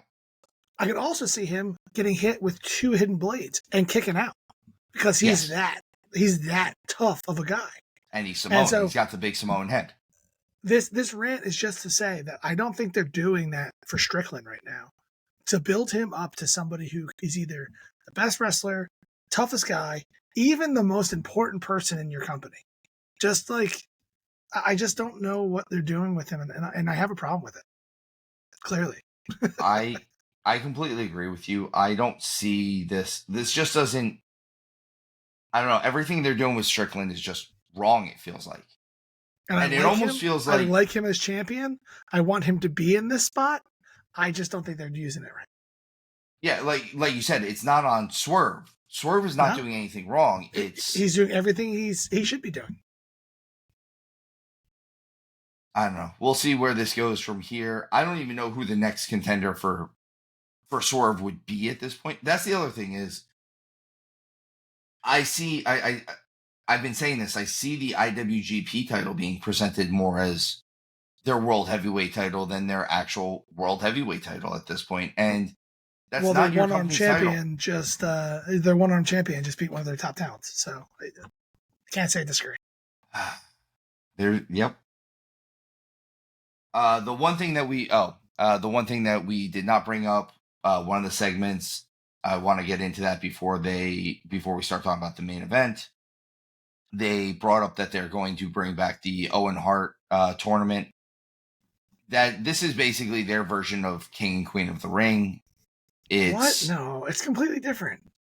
They have been doing it for the last couple of years. I do like this is one of those tournaments I do like the idea of. I like the idea of honoring Owen Hart. Obviously, the fact of the matter is his wife will never ever allow her husband to be in the WWE Hall of Fame.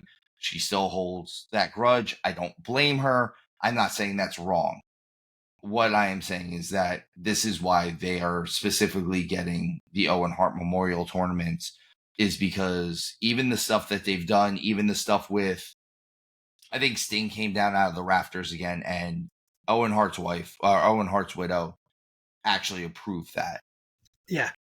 So, and I would assume that even the stuff that happened in the main event here, she halfway probably approved or allowed it. I know it's a different scenario and it's obviously not coming down out of the rafters, but it was still a stringing up process. And I wouldn't be surprised if Tony seems like he's at least good enough to kind of like, hey, like, we're going to do this, is, just so you know, like, I also understand if you don't want to be in the building, but we are doing this. I could see it being that type of situation. I buy that more because she was there. Like, if she wasn't there, I don't know if they go out of their way to get her approval on that specific Only thing. because she was there. But she was there. I buy that, yeah. That's not what I'm knowing saying. Not knowing if that happened or not. Just I could see them being like, hey, just so you know, we are doing this. It's not the same, but you're here. I understand if you want to leave before the main event then. And I'm sure she did leave before the main event. I'm sure she left right after that segment. Yeah, definitely. She doesn't seem like the biggest wrestling fan, in my opinion, at this point in time. Well, your husband goes to work one day and he doesn't come home. I could see that. I buy that. All right, so you can't delay it anymore. Bring it up. We got to talk about this thing. This. Can we call it a match? Is it a match? Let me do a little preface here for everybody. So the Anarchy in the Arena match, scuffle, anarchy, whatever. If this is your style of wrestling, more power to you. You do you. I don't tell you what you should like. I'm not going to tell you what you don't like. Like, I'm very opinionated on what I like, and sometimes it conflicts with the people on this show on my style versus other styles and just what I prefer to watch. This was not what I prefer to watch. This is not what Steven prefers to watch. And so if you don't like this stuff, you can skip ahead a little bit because we're not going to say very good things on this. There's a couple things that were fun here. A couple things that I saw that, like, I appreciated how they went about it, but I couldn't wait for this match to be over. And it felt like it was an eternity. It was fast paced. It moved really well. It felt like an eternity for me because I hated every minute. You want to know my favorite thing about the whole match? FTR's gear. Yeah. That's it. That's what you got out of me. That's what you got. I will say one of my least favorite things is that FTR lost again. Like, are we just going to bear this? Feels like NWO, where Hogan doesn't let anybody else go over. Like, we both picked FTR to win the ladder match. And, like, I was even on the fence because, like, now that it's a ladder match, I actually see the Young Bucks winning. Now FTR loses a second time, even though there's more people here. And they didn't take the pin, but they lose a second time. Like, you're just, like, killing their aura for me. And I think, like, outside of Tony, these two guys are my favorite. So I'm not liking what they're doing with them at all. This I match didn't like anything about this match. I'm sorry. Debacle. I'm going to be the one who says it. This is a dumpster fire. This match was a dumpster fire, and I agree with what you're saying. Is if this is your style of match and you like this type of thing, you be you. It's cool. You do you. You are completely valued for your opinion. You can have your opinion on this, and that it is this. As far as I'm concerned, this was 4 trash cans that got together as trash can fires and formed a huge dumpster fire. This is the Great Tire Fire of Springfield. This thing burned for 38 years, and we don't know how it kept going. This is what it is. It did exactly what. And the sad part is I knew that this was what it was going to be, especially once you got Darby in there. This turned into, you had a wrestler set on fire. You had somebody strung up by their ankles for way too long. You Please had help Darby. you had Darby get hit by a bus again. I almost like that spot, by the way, is the fact that That they one wasn't too bad. That was funny. but I had again, the people I watched this show with, not all of them were wrestling fans, and I know I've said this. One of them literally looked at me and they go, "Hey, this is a pay-per-view, right?" I was like, "Yeah." They're like, "So when you pay, like, especially for like floor seats for that pay-per-view, that's probably pretty expensive, right?" I go, "Yes, it is." He goes, "I would be pissed if the majority of this match did not take place where I could see it." But the majority of the match did take place. So that's the thing is, but the majority of what they showed was on television. The first like 10 minutes of the match was them kind of following Darby and Jack Perry around. It wasn't that long. It might have felt that long, but it wasn't I that think long. maybe The it just majority felt of that the long. beginning. And a lot of it was up in the rafters, and it was like all over the place. That was just the very beginning. The very beginning of the match, the final countdown thing, just everything about it. So I actually loved the final countdown thing, and one of the Bucks saying, "Would you cut this music? It costs me $200,000 every time it plays." And I think that's true. Like, That's I don't probably think accurate. that was just a joke. I think he was like, "What are you guys doing? We have a budget." Like that was, and that I like that. So here's the thing. I find that we have a trend here, Steve. When we go through matches, particularly the ones we like a lot, we spend a lot of time on the things that we don't like because it's hard for us to be like, I like this, I like that, I like this. But let me nitpick the few things I didn't like, and that's kind of our thing. So I'm going to do the opposite here because how much of this match I absolutely hated. I'll give you a quick rundown of the things I liked. The things that I liked were I liked the final countdown thing. That was funny. I liked the Rainmaker Boulevard sign and him calling that out and hitting him with it. I thought that was really funny. I liked the fact that they planned ahead and they dunked Perry in the water bucket in order to then have him come back out. Well, the water was real. Like it wasn't like there was water bottles in this ice bucket. But then when he comes back out, he has a reason for looking wet, even though that's like fire jelly, to make sure he doesn't burn alive. And so like that was I liked the attention to detail there rather than him just coming out looking like that. I liked the bus spot. It was completely unbelievable that Darby was in that pile. No matter how many times Taz said, "Was he in the pile? No one saw him in the pile. No one saw him come out of the pile. He was definitely in the pile." Like that wasn't. Oh, come on, he wasn't. I liked, and I know you said they've done this before. I liked the thumbtacks on. I like the use of thumbtacks in this one. I like the thumbtacks on Darby's mask because he was clearly covering his nose, and he had the thumbtacks. Like every time someone hit him in the mask, they're hitting thumbtacks. I thought that was creative. I liked the thumbtacks on the bottom of the pumps, the Reebok pumps, because not only were they went on sale on Monday, I think, and they were kind of showing the product placement. They did the double super kick. Darby looks horrendous after taking that double super kick. Like those were real thumbtacks. Yes. And I liked for the first time the Rainmaker actually looked okay because he had the sleeve and he hits him with it. I liked those things. Outside of that, everything else was just a giant dumpster fire. I give credit where it's due. I don't know why you needed to bring Tony back out. Like he didn't really add anything to it, just giving you a reason, I guess, for Darby to have the flamethrower, but he already had it. So not a big fan of somebody getting lit on fire. Cool, you like that stuff. That's cool. Actually, the Jack Perry getting lit on fire is one of the points that I said something made sense for in the match. Because someone that I was watching was like, oh, they just happen to have fire extinguishers. I was like, that actually makes sense to me. Is that there were two fire extinguishers right next to the stage like that? That actually makes sense to me because that's where the pyrotechnics go off. So yes, you would have fire extinguishers right there. And they already set up the flamethrower, right? They did the flamethrower and the dynamite before this. Exactly. So like, it's Chekhov's gun, right? Once you see the flamethrower, when's he going to bring it back and actually use it? Like that's kind of what they're doing. And having those extra ones there made sense. You had all of those staff on hand to put him out so quickly. So that like having all those guys with the fire blankets like, yeah, we knew this was coming or whatever.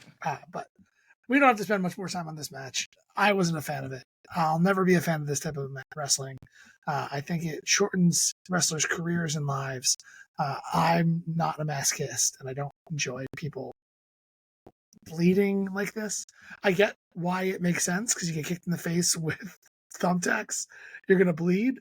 So like it hits that criteria of blood making sense, but you're putting together something that you have too much of it. And it over like I feel like they overdid it in the show.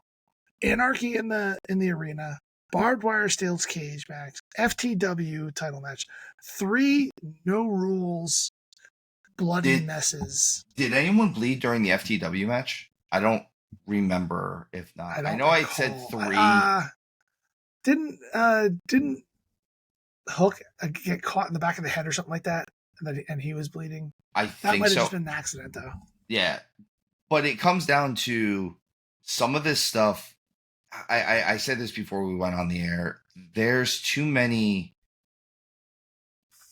These guys are getting color too much, and it takes away from them doing it, because when you do it monthly or weekly like they do it, I can't. This was the first match I haven't seen Jon Moxley bleed in 2 years.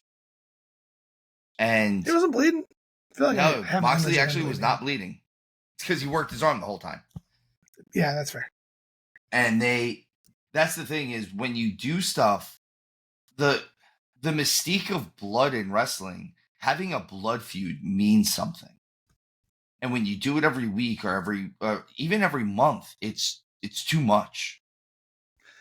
Every show, every pay-per-view doesn't need to have a gimmick match also. And I get that they're trying to give you bang for your buck. I understand it's a $50 pay-per-view as opposed to like WWE, which is putting it out on Peacock for, $10 a month or whatever. I understand the difference there. They're trying to give you value at some point. But you don't need to keep doing this. And some of these gimmick matches that you're doing, kind of the gimmick sometimes could just be a number 1 contenders match. I want to get rid of the eliminator matches. When was the last time someone won an eliminator match? I don't remember one. And this was your opportunity to do it. But do you know what, people? If you think we're completely wrong, we'd love to hear from you. Like, tell us how wrong we are about this main event and why exactly. It's the best. Email us back. Anarchy, yeah, like message us on Facebook. All of our links are going to be in the description. I'd love to hear your guys' opinions on this stuff, because maybe we're just old. It could be that. Old get off my lawn. Back in my day, wrestling didn't have exploding chairs, which they did, but that's not. Maybe we are just curmudgeons. Yeah, and that's fine. I want to hear from you. I want you guys to tell us why we're wrong there, or why we're right. I actually love to hear why I'm right, so I'd rather you do that. But I'm giving you the invitation to tell us why Steve's wrong. He doesn't need help. I hate you so much.